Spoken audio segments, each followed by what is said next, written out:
I created a simple yogurt cheesecake recipe a while back, and today I'm bringing you an even easier one using plain yogurt infused with homemade limoncello.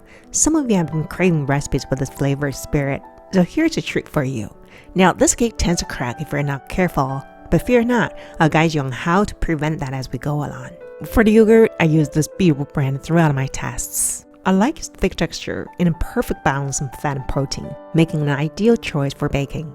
In a mixing bowl, scoop out 350 grams of cream curd. Try to choose yogurt with a similar texture, as it'll impact baking time and the result of the cake. The rest of the ingredients are straightforward. Here I've got 3 large eggs, 2.5 tablespoons of cornstarch, 48 grams castor sugar, 20 grams of limoncello, and 5 grams of lemon juice. Don't worry if your ingredients aren't at room temperature, it's all good.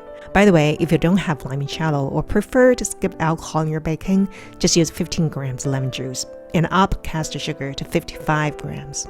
The batter can be simpler. To the yogurt, add sugar. Use a whisk to break the curd and vigorously mix till the sugar crystals are fully dissolved.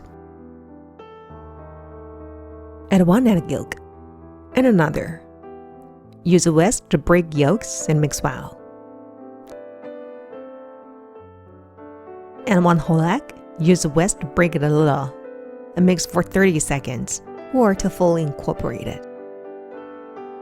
Sift in the cornstarch. Mix till no white bits or lumps are visible. Now, if your yogurt and eggs are cold, straight from the refrigerator, warm them in a double boiler by setting the bowl on a pot with a little simmering water. Stir the mixture constantly to even out the temperature. Feel the temperature by inserting finger into the mixture. If it feels just a touch warmer than your finger, take the bowl off the pot and place it on the counter. Next, add the limoncello and lemon juice. Mix well. Use a rubber spatula to scrape its sides and give it a final mix. And there you have it. The batter is done. Simple as that. Put a 6-inch removable aluminum cake pan on a baking sheet and lay a piece of parchment paper at the bottom of the pan. Put a strainer on it and pass the batter through. Tap the strainer to let most mixture through, and if it is too thick at the end, use a spatula to help it along. Use a skewer to make swirls, eliminating any big bubbles. Then put it into preheated oven on the lower middle rack at 125 degrees Celsius or 283 degrees Fahrenheit to bake for 32 minutes. When the time is up, resist the urge to open the door. Instead, leave the cake inside the oven for at least 1.5 hours to cool down.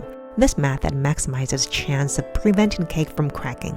Once cooled, open the oven and inspect the cake. Ensure the top is smooth with no cracks. It's still warm to touch, so put it back in the oven with the door open to cool completely. Following this, chill the cake in the refrigerator for 3 hours, then take it out. Use a cake stripping knife to scrape the sides. Unmold and carefully transfer it to a cake board. For an optional topping, combining 6 grams castor sugar with 80 grams of chilled whipping cream. Use a whisk to vigorously beat it until it reaches soft peak stage. Place the beaten cream on top of the cake. Use a rubber spatula to evenly spread it. And if desired, create a zigzags for a prettier appearance. Run the knife under hot water and dry it with a kitchen towel between each slice. The cake should look super moist and creamy, and its taste embodies texture somewhere between a custard and a mousse. By the way, if you opt for using lemon juice only in this recipe, the cream is necessary for some of you who can't tolerate an acidic taste. Adding cream will also impart a resemblance to something like a key lime pie. Vaguely. This recipe underwent testing at least 11 times to reach a crack-free, tender, and creamy result. These are made with chilled ingredients with a warming.